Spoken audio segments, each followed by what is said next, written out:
The gold watch. इसके लेखक हैं पौंजी करा रैफी। ये आपकी शॉर्ट स्टोरी का फर्स्ट चैप्टर है, यानी कि फर्स्ट स्टोरी है। और इसमें एक वर्कर की कहानी है। उसका नाम संकू था।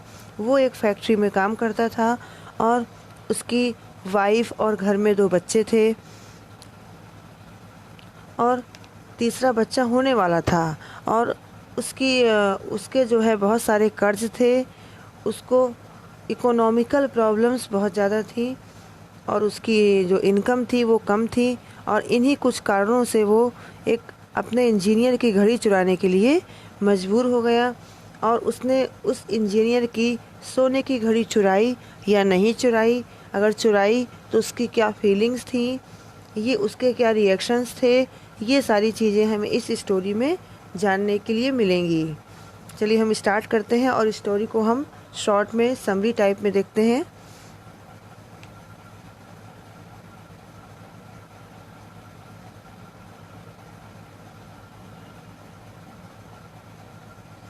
Sanku was a labourer in a factory.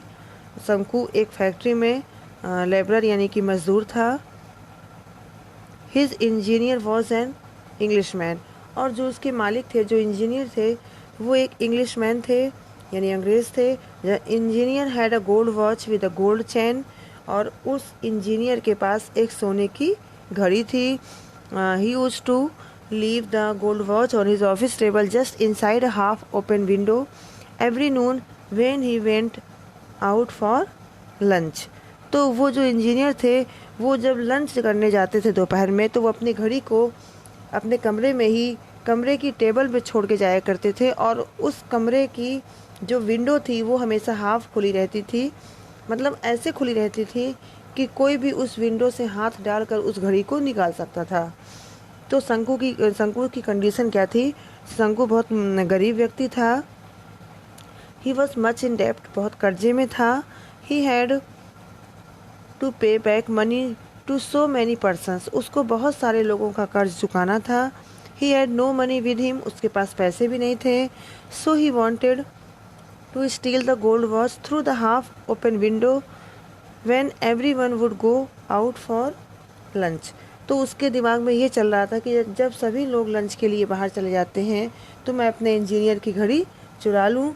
But Sanku was a sort of coward, लेकिन वो थोड़ा कायर टाइप का था, मतलब वो ईमानदार था, इसलिए उससे चोरी करने में उसको डर लग रहा था। For so many days he tried to steal it. बहुत कई दिनों तक, यानी कई बार उसने उस घड़ी को चुराने की कोशिश की। But his courage always failed him, लेकिन उसका साहस टूट गया, मतलब कि वो हिम्मत नहीं कर पाया। On the other hand Sanku was very much afraid of the people who wanted their money back from him. और दूसरी तरफ एक और परेशानी थी कि जिसका उसने कर्ज लिया था, जिन लोगों का, तो वो उनसे भी डर रहा था कि वो मतलब वो धमकाते थे, उसको धमकी देते थे, तो ये भी उसको डर था। As he had no money to pay he was compelled to steal the gold watch of his British engineer. जैसा कि उसके पास कोई दूसरा रास्ता नहीं बचा, तो वो घड़ी चुराने के लिए बाध्य हो गया। उसकी फैमिली के बारे में, संकू की फैमिली में कितने लोग थे? तो Sanku had a wife and 2 children in his family. Wife थी, 2 बच्चे थे। They also had to suffer due to poverty, और वो घर में गरीबी से जूझ रहे थे। His wife was about to deliver her third child, तीसरा बच्चा होने वाला था। He had to spend money on the bare necessities of his family. और अपनी मूलभूत आवश्यकताओं के लिए उसको पैसा चाहिए था। Even that was beyond his means. और यद्यपि कि उसको उतना पैसा चाहिए था जो उसके मीन्स मतलब संसाधनों में के परे था। उसके पास इतने संसाधन, यानी कि उसके पास ऐसा काम नहीं था जो उतना पैसा वो कमा सके। हेल्पलेसनेस, यानी कि वो असहाय था। His wife wanted ointment for the child.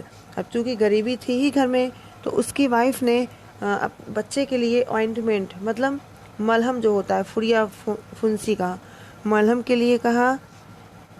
There was no money to buy these things. और ये सारी चीज़ें खरीदने के लिए उनके पास पैसे नहीं थे। His wife needed money for her third baby also who was about to come, और तीसरे बच्चा जो आने वाला था उसके लिए भी पैसे की ज़रूरत थी। It all made him even more helpless, मतलब ये सारी जो नीड्स थी उसके फैमिली की, इसकी वजह से उसको और भी ज़्यादा हेल्पलेस यानी कि मजबूरी या असहाय महसूस कर रहा था। तो Shanku stole the gold watch. At last finally उसने डिसाइड कर लिया और उसने घड़ी चुराई। तो कैसे चुराई? That noon everybody had left for lunch. उस दोपहर सभी लोग लंच के लिए चले गए। तो शंकु ने British engineer had also gone out leaving his gold watch on the office table, और वो इंजीनियर भी चला गया अपनी घड़ी छोड़ करके। शंकु gathered courage and stall the gold watch through the half closed window of the office. तो शंकु ने अपना साहस गैदर्ड मतलब इकट्ठा किया और घड़ी को उस आधी खुली विंडो से चुरा ली। नर्वसनेस, यानी अब उसको नर्वसनेस यानी बेचैनी हो रही थी। आफ्टर स्टीलिंग द वॉच, घड़ी चुराने के बाद शंकु फेल्ट हाईली नर्वस, बहुत बेचैन हो रहा था। ही ट्रेम्बल्ड, वो कांप रहा था। He was badly afraid of being caught insulted and dismissed, और वो क्यों डर रहा था? इसलिए भी डर रहा था क्योंकि उसको लग रहा था कि कहीं वो पकड़ ना लिया जाए, और जब वो पकड़ जाएगा चुराते हुए उसको इंसल्ट की जाएगी, उसकी डिसमिस्ड, और उसको हो सकता है नौकरी से भी निकाल दिया जाए। शंकु पुट द वॉच बैक, और ये सारी फीलिंग्स उसके मन में आई तो शंकु ने घड़ी को वापस रख दिया। Shanku was so much nervous, इतना नर्वस था, एंड अफ्रेड, और डरा हुआ था। He put the gold watch back, उसने उस सोने की घड़ी को वापस रख दिया एट इट्स प्लेस, उसी स्थान पर, and walk away with a sigh of relief, और उसने बहुत ही राहत की सांस ली और वहाँ से चला गया। तो ये आपकी शॉर्ट स्टोरी थी कि किस प्रकार से वो चोर ना होते हुए भी उस ऐसी कंडीशंस आ गई कि उसको उस घड़ी को चुराना पड़ा, लेकिन चूंकि वो ईमानदार था, वो चोर नहीं था, तो उसने फिर से उस घड़ी को वापस रख दिया। तो आप इस स्टोरी को पढ़ लीजिए।